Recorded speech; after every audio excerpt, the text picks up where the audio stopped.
God damn it. Here's the damage. Sad times.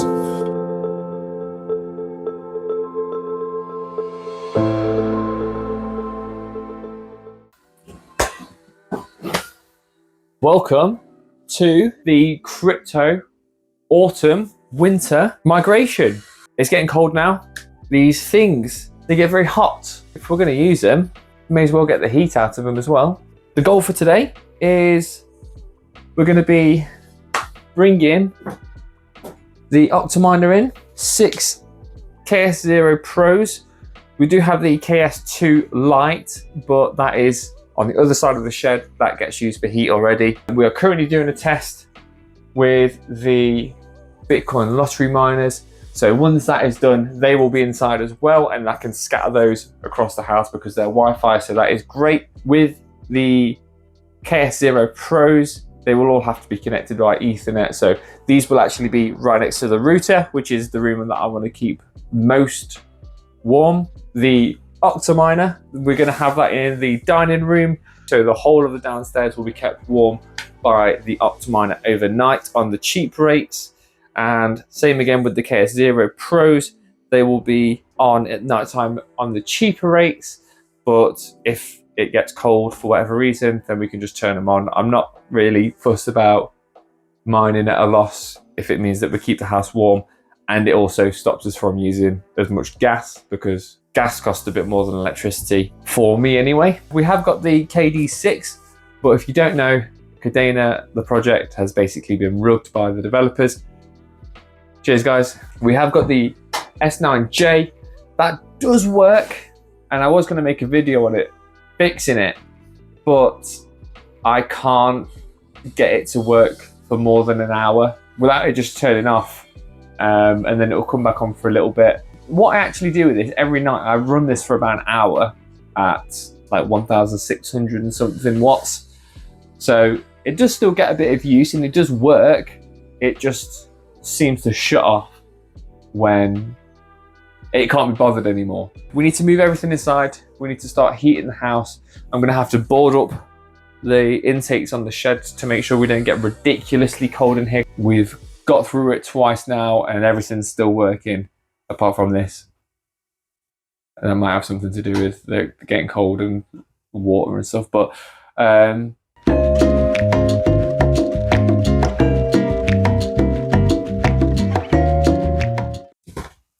hey, that's what we're left with. A shell. That's going to be what all of these are sitting on. We've got our internet cables, and then we've got the other frame that the, oh my God, you're going to get dizzy, that these lottery miners are going to sit on. First things first, I'm going to bring the KS0s in. I just need to lug it all in, and then I can worry about putting it together. But doing it this way, instead of having everything separate and having to take it all apart, and then like I did like the network cables. Yeah, I'm going to make it a little bit more modular. I don't only have to do things in one big go, which is going to make it a lot easier, to be fair. And I'm actually glad that I strapped this to the actual frame with zip ties. So it is very all-in-one-y, if that's a word. It's not a word. So I'll get moving stuff in. Let's go. Let's go.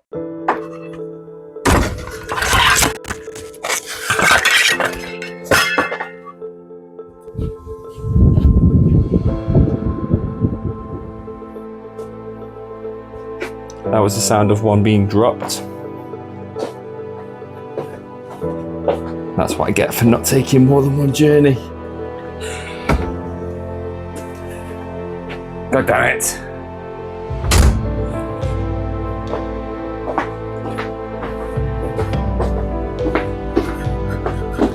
Here's the damage.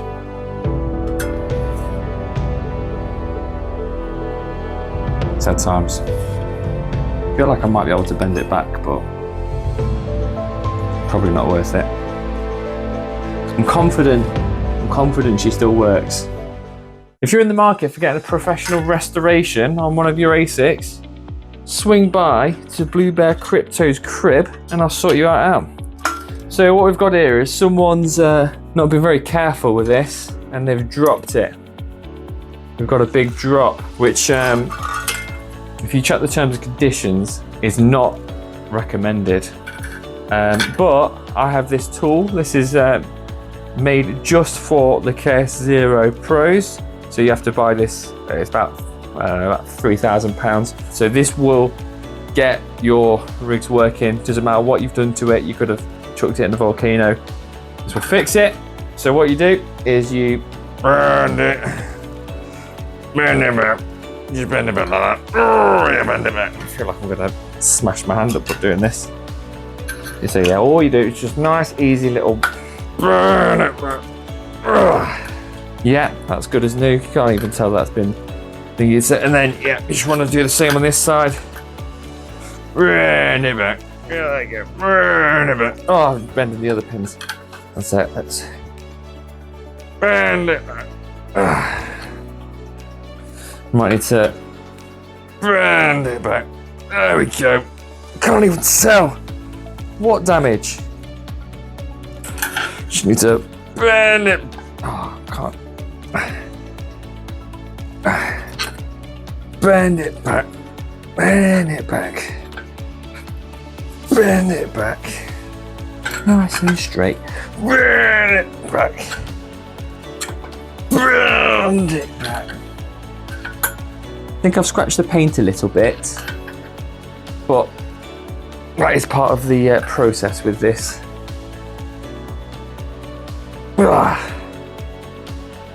Okay. Let's see if I can bend this one back.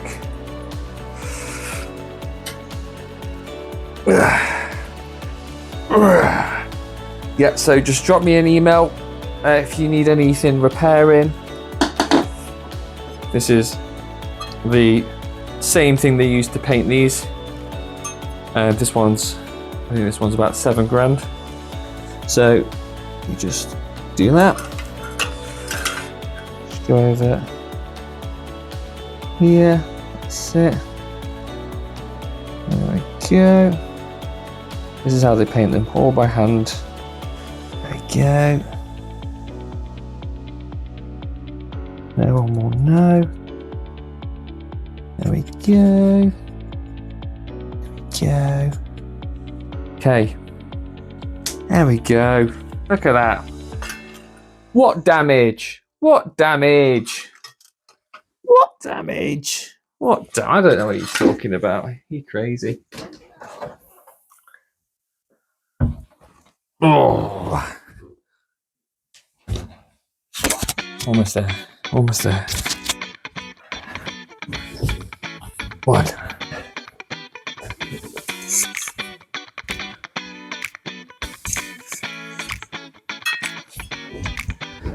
Boom.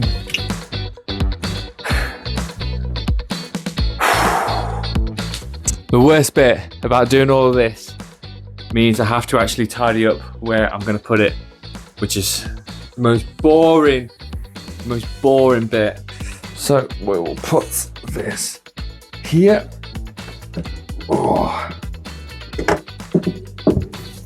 Actually, I think it would be better for the plug to go at the back.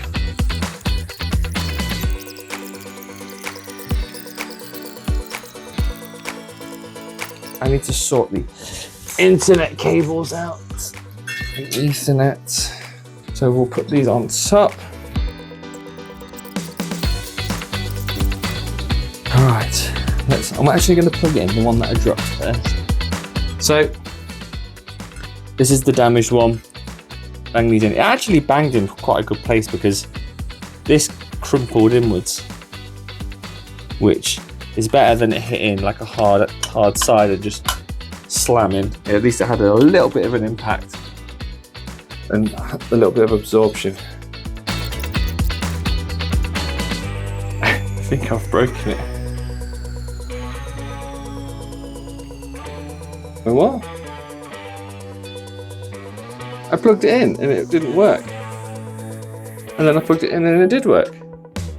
Look. She lights up. Wow. That took a massive fall. So if you imagine me holding a stack, it was up to my head and it fell and it landed on a concrete slab. This is a good advertisement for Ice River, even though they probably don't deserve it. But next, here she is. This thing slapped the ground so hard, and I actually cannot believe she's purring. She's purring, and she's starting to get a bit warm. Wow, really impressive with that. Even though it's a really old ASIC and they're not profitable or anything, but one day.